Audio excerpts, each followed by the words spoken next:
Sobre a decisão do Supremo Tribunal Federal, né, com a qual eu abri o programa de hoje, abre brecha para que outros condenados na Lava Jato tentem, pelo menos, reverter as sentenças com um argumento semelhante ao que foi usado ontem pela defesa de Aldemir Bendini. O Supremo, pela primeira vez, anulou uma decisão do juiz Sérgio Moro. O ex-presidente do Banco do Brasil e da Petrobras, Aldemir Bendini, foi condenado a 11 anos de prisão e agora pode apresentar uma nova defesa à Justiça Federal. Por 3 votos a 1, os ministros consideraram que Bendini deveria ser ouvido depois dos delatores que o acusam. É um argumento jurídico aceitável. O relator da Lava Jato, Edson Fachin, foi voto contra. Ele foi um dos 3 a 1, já que, segundo ele, o delator não é parte no processo. Já Ricardo Lewandowski, Carmen Lúcia e Gilmar Mendes votaram pela anulação. Não esteve presente o decano Celso de Mello, que também faz parte dessa segunda turma e se ausentou por questão de saúde. O Gilmar Mendes foi o mais incisivo no seu parecer, no seu voto. Ele bateu forte. Diz que a República de Curitiba nada tem de republicana. Era uma ditadura completa. Assumiram um papel de imperadores absolutos. Ele faz tempo que demonstra, né, essa aversão à Operação Lava Jato. Ele e especialmente ao mais... então juiz Sérgio Moro, né, que não quis agora, ministro, comentar a decisão, mas que combate à corrupção vai continuar, apesar de alguns reveses. Esse foi um dos objetivos, um dos temas centrais que me levaram a aceitar esse convite. E eu creio que o governo tem avançado nessa área. Claro que às vezes há alguns reveses, mas nós temos avançado no enfrentamento da corrupção. Só para contextualizar, né, Zé Paulo, essa frase do ministro da Justiça foi dada bem antes da decisão tomada pelo Supremo Tribunal Federal, né? Ele estava em um outro evento em que ele fez homenagens, prestou homenagens ao diretor-geral da Polícia Federal ali, então o contexto das duas coisas é claro que faz sentido, mas o contexto é diferente, né? Eu não sei qual a opinião de vocês sobre isso, mas a impressão que me dá é que o ministro Gilmar Mendes radicalizou tanto a sua posição enfim, a troca de hostilidades, né, com a força-tarefa da Lava Jato, que a impressão que me dá é que ele deveria alegar suspeição, né? Até que ponto a raiva, né, a indignação, sei lá o quê, ou a raiva, a revolta, enfim, o ressentimento que ele tem em relação a essas pessoas da Lava Jato, até que ponto isso não estará interferindo na sua capacidade de julgamento. Ele chegou a se referir ontem a procuradores, né, e a magistrados, do caso ex-magistrado, o Sérgio Moro, como gente ordinária, né? Um ministro dizer uma coisa como essa num julgamento, ao formular o seu voto, é algo que de fato preocupa, né? Falar em ditadura, coisa mais maluca, né? E o que dizer daquelas pessoas que falam que é uma ditadura do Supremo também, né? Enfim, a impressão que me deu também desse julgamento de ontem é que se buscou um pretexto. Se buscou um pretexto para impor uma derrota à Lava Jato, para abrir precedente, né? É bom lembrar, cada movimento desse eu vejo um movimento maior, né? Eu vejo peças se movendo para justificar a soltura e até a anulação de processos mais importantes. A tecnicalidade alegada para anular esse processo do Bendini chega a ser chocante, até pelo fato de que as delações que são alegadas, né, ele deveria ter sido, as alegações finais dele tinham que ter sido solicitadas depois. Na verdade, o juiz abriu prazo para que os acusados apresentassem alegações finais.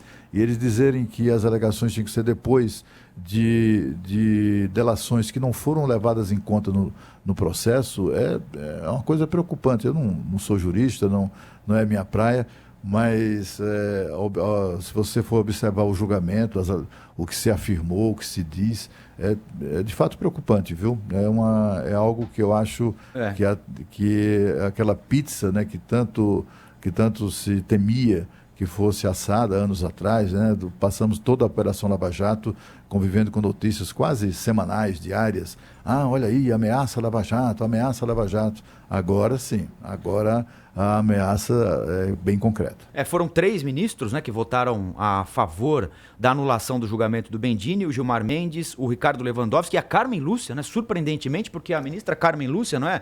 Zé Paulo, Thaís, Cláudio, ouvintes e internautas, invariavelmente votava a favor de decisões que davam prosseguimento à Operação Lava Jato e dessa vez aqui, surpreendentemente, ela votou contra na turma a Operação Lava Jato a favor da anulação da condenação do Bendini. Contra o Fachin faltou o voto do Celso de Mello, que está afastado por questões de saúde, mas enfim, a presença dele não iria alterar o resultado, porque já tinha dado 3-1. Acho que o ministro Gilmar Mendes tem uma função importante agora, nesse momento crítico da Operação Lava Jato, com vazamento de conversa, com questionamento sobre o comportamento de promotores, procuradores, do juiz Sérgio Moro, que é o seguinte: se ele acha, por exemplo, que o Supremo falhou ao carimbar irregularidades, ele usou essa expressão ontem, o Supremo carimbou irregularidades que teriam sido praticadas pelos procuradores. Ele tem de dizer onde estão... Quais são elas? Exatamente, essas irregularidades carimbadas pelo Supremo Tribunal Federal e principalmente por que o Supremo Tribunal Federal supostamente carimbou eventuais irregularidades. Foi por desconhecimento jurídico e está reparando um erro cometido lá no passado agora? Foi por pressão da sociedade, porque não havia clima para tomar nenhuma decisão contra a Operação Lava Jato no passado? Em tese, nós temos ali, né, 11 sábios, né? A Suprema Corte deveria ser isso. 11 figuras com saber jurídico notório, com uma carreira estruturada. Como é que eles tomam decisões equivocadas assim ao chancelar, ao carimbar uma delação premiada feita equivocadamente e assim passando a fazer parte do que eles chamam de ditadura ou quadrilha não é uma que vem de revisão, Curitiba? não é uma revisão de 15, 20 anos, é uma revisão de poucos anos atrás, né? Não é um fato que foi sendo revelado ao longo da história, uma releitura de um passado em que, com a perspectiva atual, você revê as posições e revê o peso da regra, da lei, enfim, da aplicação das penas. É uma coisa que acabou de acontecer, uma revisão que acabou de acontecer, então, de um fato que acabou de acontecer. O voto da Carmen Lúcia... O voto da... Eu estou aqui, né, espiando de fora. O voto da Carmen Lúcia dá uma sensação de que, do ponto de vista jurídico, talvez exista alguma coisa a ser discutida aí. Agora, especialmente o voto do ministro Gilmar Mendes, foi um voto de raiva, um voto de vingança. De ódio, né? Não contra a Operação Lava Jato. E aí a gente tem o direito... Há muito tempo, né, Rafael? Há muito tempo o Gilmar Mendes tem se manifestado assim. Né? Exato. Aí a gente tem o direito, tendo como passado recente a Castelo de Areia, outras operações importantes que foram por água abaixo por questões supostamente menores, né, do ponto de vista jurídico, a gente tem o direito de perguntar a cada um de nós aqui o que é que vai acontecer com a Operação Lava Jato agora, depois de toda essa grama que o país comeu, né? Porque ela teve impacto para o país evidente, né? Mudou a história do Brasil. A troco de nada? Não tem nenhum mérito, né? Será que o Gilmar Mendes não vê nenhum mérito nisso? Ou ele só se preocupa com o seu lado vaidoso? Né? O Moro apareceu muito mais do que ele esse tempo todo. Eu estou achando que o ministro devia alegar suspeição, né, nesses casos aí, porque ele está tomado de raiva, de muito ressentimento, muito ódio e tal, e isso embota a capacidade de julgamento de qualquer pessoa. Afinal de contas, magistrados também são seres humanos, né? Se ele não tem condições emocionais, né, não tem tranquilidade, não tem equilíbrio para lidar com questões envolvendo a Lava Jato, deveria alegar suspeição. Eu não tenho dúvida, eu tenho certeza que ele não o fará, né? Não, jamais alegará essa suspeição. Agora, até não porque pode a própria deixar Lava Jato já tentou e não conseguiu. Não posso passar batido pelo que o Rafael falou agora há pouco, né? No âmbito, né, no bojo dessa discussão aí sobre a decisão do Supremo, que o ministro Sérgio Moro estava homenageando o diretor da Polícia Federal. Ele já está em rota de colisão com o presidente. E não à toa, né, de maneira oportunista, o governador de São Paulo já abre a possibilidade de Moro vir para o seu governo. Como é que vocês encaram isso, hein? Não tem isso não, viu, Zé Paulo? Está tudo tranquilo lá entre o presidente e o ministro. Será, Cláudio? Tá tranquilo. Ontem eles homenagem trocaram... ao diretor da Polícia Federal, que agora há poucos dias o presidente disse que poderia substituir? Mas ele não ameaçou o diretor que está no cargo. O que ele disse é que ele, como presidente da República, ele pode substituir qualquer ocupante de cargo, inclusive o diretor da Polícia Federal. Ele é o dono da caneta. Sabe, as pessoas ficam achando que são governos diferentes, são, sabe, o governo do Ministério da Justiça, o governo do Ministério da Economia, o governo do COAF, o governo é um só, o chefe é um só, é o Jair Bolsonaro, sempre foi assim.